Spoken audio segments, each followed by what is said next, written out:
Government గుర్తుపెట్టుకోండి, it's a tough government.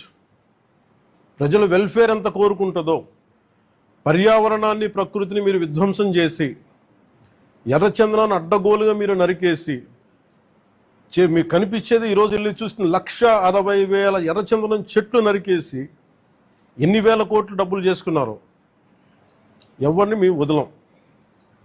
ఇది మేము ఛాలెంజ్గా మీరు తీసుకొని మీరు చేస్తారంటే సంతోషంగా తీసుకోండి. ఆ కాన్సిక్వెన్స్ మీరు ఫేస్ చేద్దరు.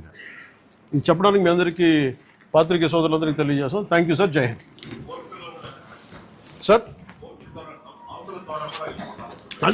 కోర్ట్స్ ద్వారానా? సార్ కోర్ట్స్ ద్వారా అన్ని పనిష్మెంట్స్ ఉన్నాయి సార్ క్లియర్గా. నేను అనేది అంటే ఫస్ట్ ప్రైమరీగా ఏం చేయాలి sir? The biggest thing is మన ఇంట్లో మన పెరట్లో నుంచి వెళ్ళిపోతున్నప్పుడు ముందు మన పెరట్ని మన బార్డర్స్ని రక్షించుకోవాలి. ఫస్ట్ వెళ్ళిపోయిన తర్వాత పోర్ట్లు వెళ్ళక ముందు మన కంట్రోల్లో ఉండగా మనం ఆపడం ఫస్ట్ ప్రయారిటీ కింద పెట్టాను. అదే మీరు అన్న మాట డిస్కషన్కి వచ్చింది. వేరే స్టేట్లతో మాట్లాడటం, నేను కర్ణాటక వెళ్ళి మాట్లాడగలను, తమిళనాడుతో వెళ్ళి మాట్లాడగలను, లేదంటే ఎస్పీ గారు మొన్న టాస్క్ ఫోర్స్ వాళ్ళు వెళ్ళి గుజరాత్ నుంచి పట్టుకొచ్చారు, సీజ్ చేసి ఢిల్లీ నుంచి సీజ్ చేశారు. ఇవన్నీ చేయొచ్చు. కానీ వాటన్నిటికంటే ముందు అసలు ఇక్కడి నుంచి ఒక మొక్క కూడా కొట్టకుండా ఉండి. ఎందుకంటే రాజస్థాన్లో వైష్ణవైట్స్ ఒక చెట్టు కొడితే దానికి ఒక యుద్ధాలు జరిగింది.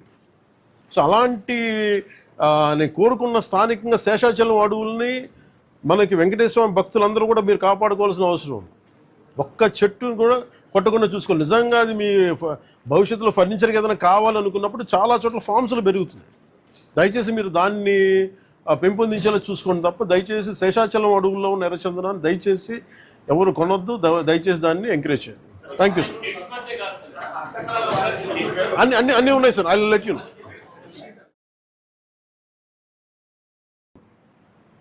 అంటే అది చాలా అసలు విలువైన వుడ్. అది అసలు ఆ సిస్టమ్ అంతా ఆ అడవికి చాలా అవసరం. అది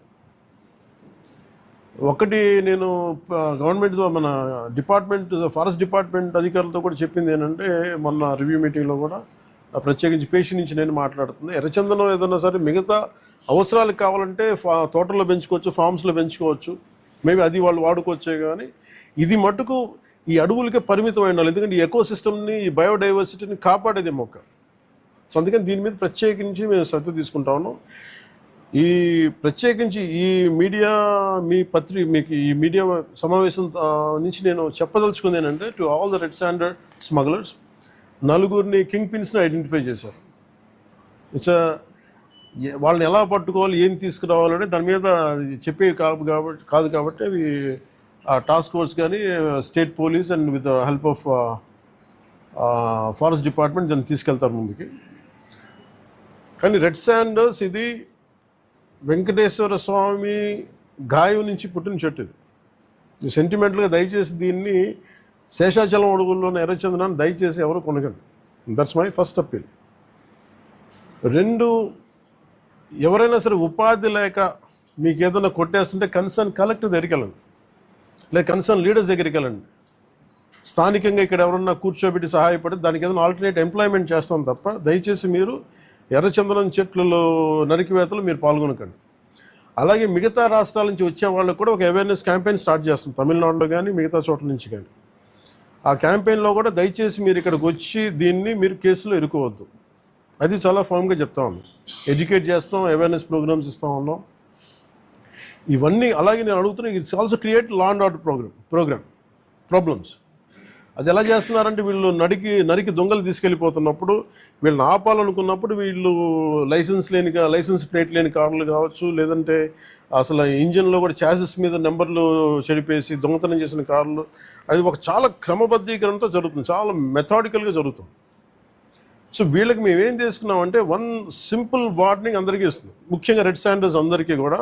రెడ్ శాండర్స్ని ఎవరైతే సపోర్ట్ చేస్తున్నారో, మీరు స్మగ్లర్స్ కావచ్చు, కొట్టేసే వాళ్ళు కావచ్చు, కింగ్ పిన్స్ కావచ్చు, it's a very firm warning to you all.